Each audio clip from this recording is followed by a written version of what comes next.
Ah, wala na yan? Na yan. Mahirap. Mahirap yung ano, walang mga makina. Daming nakastop.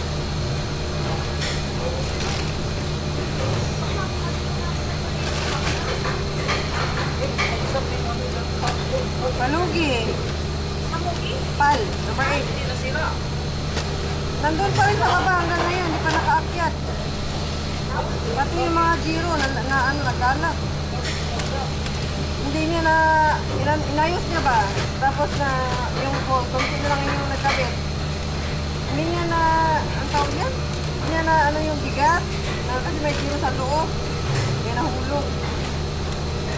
Wala ko mauna yung sako. Kaya Buti nga, walang tao doon. Nandito tayo, tapos si Rhea, dito sa 11.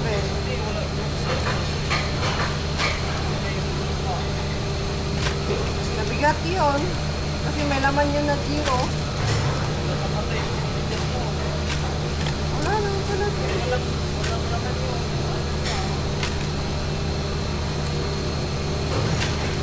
Wala pa. wala ko naulog. Diba eh, kahapon yung masusunod eh. Nakawawa na siya. Oo, parang malalaglag ito.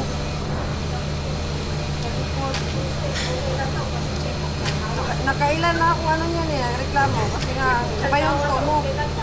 Ano yan, parang feeling ko hindi naayos yung pagkasalpak na multi. Hindi maano ba? Hindi nakikitan. Kapatid ko, hindi nga ba hindi ganun kasi sa butas lang pag hindi pagkatupa ka. Kaya nga, Magsisira yung ano. sa susunod, pag-aralan natin yan. Tayo na yung mag-adjust. Kung nakaganon yan siya, ano yung kung hindi papasok sa utak,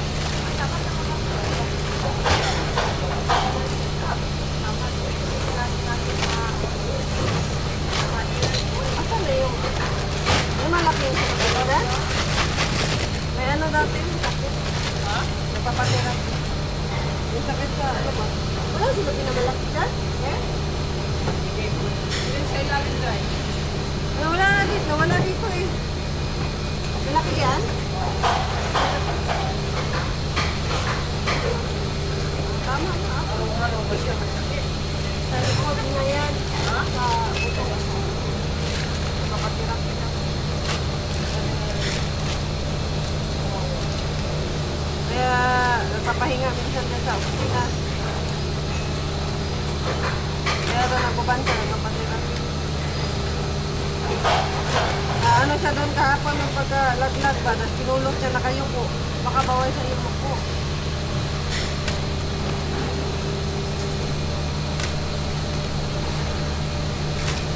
Wala oh, walang laman. Walang laman. Wala naman guys. Naaway ni Ate Lisa, tapos may sakit pala. Sabi pa ni Ate Lisa kahapon, hayaan mo na.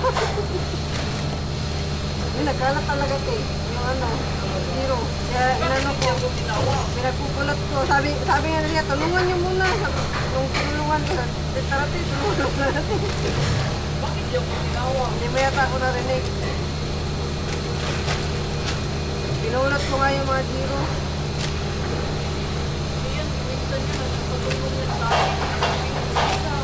Tulungan mo ako. Nagano nga sa kapo, sabi niya, lumuhin ko. Mahirap pa na ang part sa likod yung may sakit. Yung buto ba, yung sa spinal.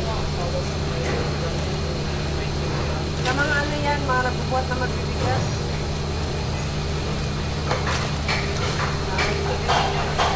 Nagputin mo yan, Lisa, ang gagawin ko para sa kanya.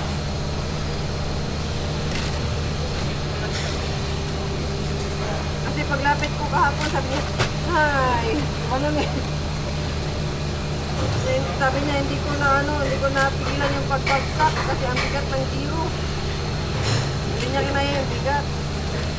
Kaya sa taas, nakapatong. Ganyan, nahawakan mo.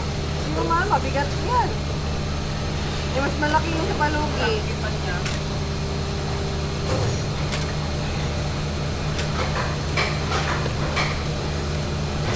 Wala, walang pulya. halo lang.